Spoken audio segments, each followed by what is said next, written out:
Yeah, it's important to look at that whole relationship that an individual has with a business. I mean, ultimately, like you said, these companies are there to provide value for you, to deliver wow, as the Zappos founder used to say, Tony Hsieh, right? And that's why we love our brands. Yeah. Except, unfortunately, the current way, I guess it used to be television and advertising and radio advertising, where you hit a bunch of people, most of which probably didn't want to see or hear that ad. Now you try to target them and get them to opt in and go something and do somewhere. What you want to get to is this zero-party situation where the customer is so happy to tell you what they want because they know that you can potentially give it to them. Yeah. And that's where we were probably always headed anyways. I think it is. And where this gets really interesting, but also even more challenging, is it's not just about giving customers what they want. Yeah, that's helpful and that's a start, but you can't just keep showering people with stuff. You need a business.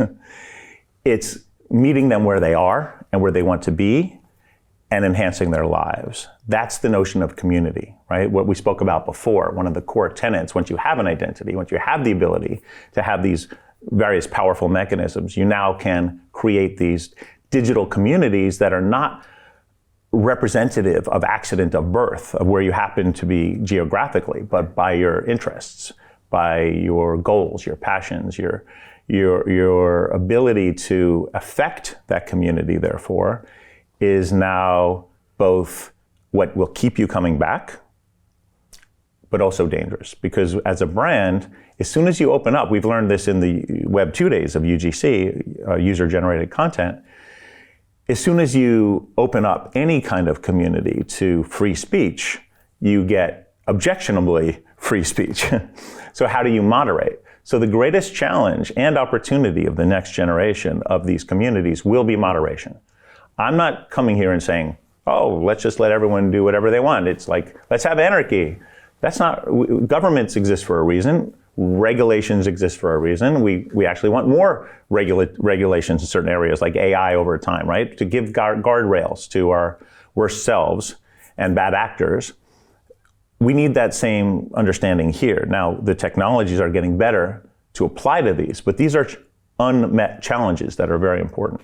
Yeah, I think now would be a great way to go to an example, because it's one thing to hear about the theory, but you did this recently, and I think I'd love to talk about the Frito-Lay example with Pepsi, because this was, like you said, it's a consumer of a brand who traditionally would buy a bag of potato chips and eat them, and that was it. Right. And you found a way, and I know you won awards for this as well, to engage these customers in an incredible way, to get zero-party data and to do it for a fraction of the cost of this traditional Web 2. Maybe you can talk a little bit about it, and I think we got a video for like 90 seconds. Yeah. But I feel like that's a great example to show people, because when I saw that video played by Colin, who's, I think you're head of experience, I was like, wow. I heard everyone talk about the metaverse. I had been to the sandbox of the Decentralands, but there was nothing going on there, and I couldn't really feel like it wasn't for me. Yeah. But when I saw the way that you literally delivered wow for a bunch of people that weren't expecting it, got them to create content, generate a community to where they were just like, this is just amazing. I was blown away. So maybe you can talk a little bit about it and we can play the video. Sure. I mean, credit where credit is due. It's a very collaborative effort, built on the Vatom platform. And by the way, I think one of the things we're proudest of at Vatom is that some of the best work wasn't done by us. It was done in collaboration with people using the platform. Sure, by us in collaboration, but it's an opportunity, a new canvas for human imagination to come forward and say, well, now how are we going to reach people in a new way? And this is a good example. Some of the best marketers and thinking in the world comes out of PepsiCo and Frito-Lay. And I think they were looking for a way to connect to people in a way that would not only be memorable now, but maybe forever. Maybe create a moment that actually lasts, right? And you can do that with blockchain, because blockchain is not owned by PepsiCo or Vatom or anybody else. It exists independently of us. It's that independent observer that will last throughout the ages, or at least the psychology of that, right? Gives you that feeling of realness like a physical object, a virtual atom, right? So now apply that here. First thing, and most important with this particular opportunity, was you have to reach people with an expectation of zero complexity, zero friction. So you may love potato chips, but you may not be a crypto fanatic. You may not be interested in spending time learning about all sorts of things in order to experience something. So let's assume you're not, right? Thank you, pandemic. We don't say that very often. Thank you, pandemic, for this, of teaching everyone to scan a QR code, get a menu. So at least we know that that's pretty prevalent, right? In this case, that's all it took.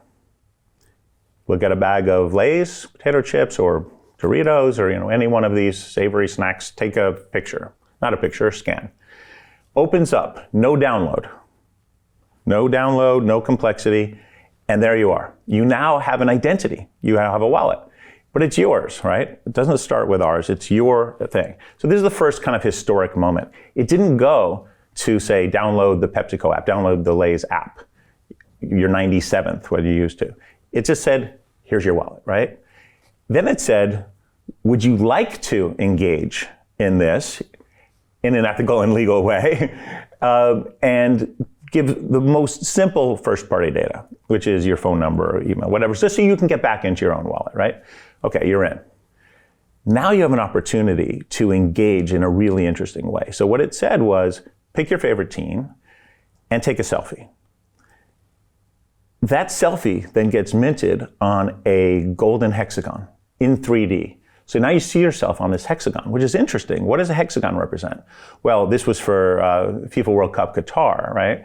So the soccer ball, as you say in the UK, the football. So now you have this football where these hexagons make up the ball. And now you can imagine yourself as one of those pieces on this ball. So that's interesting. So now I'm a piece, but disconnected from everybody else on the planet. And it says, pass the ball. Well, what does it take to pass a ball in this context? Well, you just send it to a friend, put in their phone number or email, right? The virality is unbelievable, because what happens is you send it to a friend. They don't get a message from us or from Lay's. They get a message from you. Hey, Joe just offered you, to play this game. Do you want to? Click. And now they go. By doing that, by engaging in that gamified mechanic, you now become part of this ball, right? So now your golden hexagon becomes part of hundreds of thousands of other people's golden hexagons coming together on this massive planet-sized football, hovering in the sky, where now you're part of this communal art project, perhaps one of the largest, if not the largest communal art project ever done on the planet. You're now part of this with other celebrities like yourself. Your next door neighbor could be Beckham, could be Messi, could be your favorite football player, could be actors and actresses. A lot of people just on themselves were holding up their bags, great, participate, help the brand spread the love, right? A lot of people made funny faces, a lot of people just smiled, right? But you're there. And now you're part of this thing, which at the end of the day gets fixed. Doesn't go on forever, gets fixed. Now you've participated in whatever period it was, and gets dropped into everyone's wallets who opted in to participate. Dropped and minted on a blockchain for history. So rather than say, I played a little game and whatever, you now have a permanent artifact with you emblazoned on this beautiful object, this digital permanence that will go down in history. You could pass it down through generations, give it to your grandkids, right? And they'll see you on this ball, because you can also search and find you on the ball. It's a really emotionally impactful moment, and the stats were off the roof. To continue watching the rest of the episode for free, visit our website londonreal.tv or click the link in the description below.